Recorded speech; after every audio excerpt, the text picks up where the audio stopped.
Sunita Williams वापस आ गई हैं धरती पर।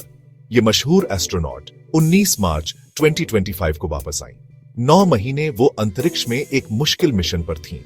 विलियम्स फ्लोरिडा के समुद्र में स्पेसएक्स ड्रैगन स्पेसक्राफ्ट से उतरी। उनका स्वागत चीयर्स और सेलिब्रेशन से हुआ। उन्होंने अपने परिवार के साथ एक प्यारा सा रियूनियन किया। उनकी वापसी एक अद्भुत सफर का अंत है। ये इंसानी रेजिलियंस और वैज्ञानिक प्रोग्रेस का प्रमाण है।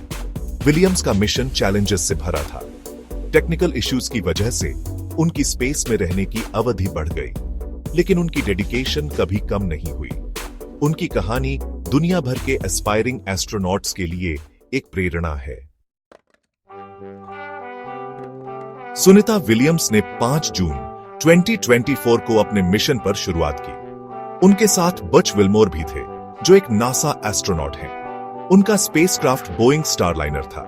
शुरू में यह 8 दिन का मिशन था, लेकिन मिशन में अनएक्सपेक्टेड हर्डल्स आए। स्टारलाइनर में टेक्निकल प्रॉब्लम्स आ गए। इससे उनकी स्पेस में रहने की अवधि लगभग 10 महीने तक बढ़ गई। स्पेसएक्स ने मदद की और वापसी के लिए अपना ड्रैगन स्पेसक्राफ्ट दिया। दुनिया ने देखा कि कैसे विलियम्स और विल्मोर सेफली पानी में उतरे।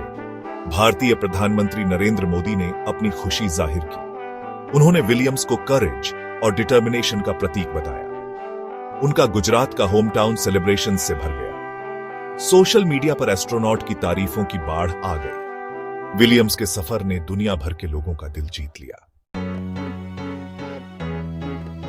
सुनीता विलियम्स का जन्म 19 सितंबर 1965 को हुआ था। उनका जन्म स्थान यूक्लिड, ओहायो, अमेरिका में है। उनके पिता भारत से हैं और उनकी मां स्लोवेनिया से हैं। विलियम्स को छोटी उम्र से ही एडवेंचर और एक्सप्लोरेशन का शौक था। विलियम्स पढ़ाई में बहुत अच्छी थी।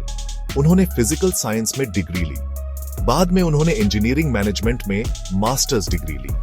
उनकी डेडिकेशन ने उन्हें प्रेस्टिजियस यूएस नेवल एकेडमी तक पहुंचाया। नेवी में विलियम्स का करियर बहुत इंप्रेसिव रहा। वो हेलीकॉप्टर पायलट बनी। उन्होंने दुनिया भर में कई मिशंस में काम किया। उनके एक्सेप्शनल स्किल्स और लीडरशिप क्वालिटीज पर किसी का ध्यान गया।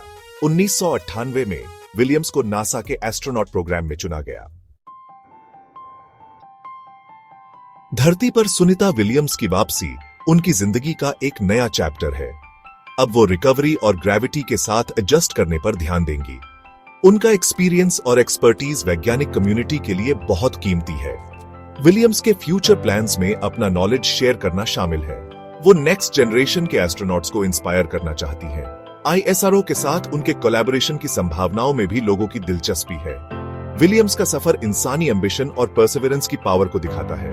उनकी कहानी बॉर्डर्स से परे है और दुनिया भर के लाखों लोगों को इंस्पायर करती है। जैसे ही वो इस नए फेज में कदम रखती है, दुनिया स्पेस एक्सप्लोरेशन और बियॉन्ड में उनके फ्यूचर कंट्रीब्यूशंस का बेसब्री से इंतजार कर रही है।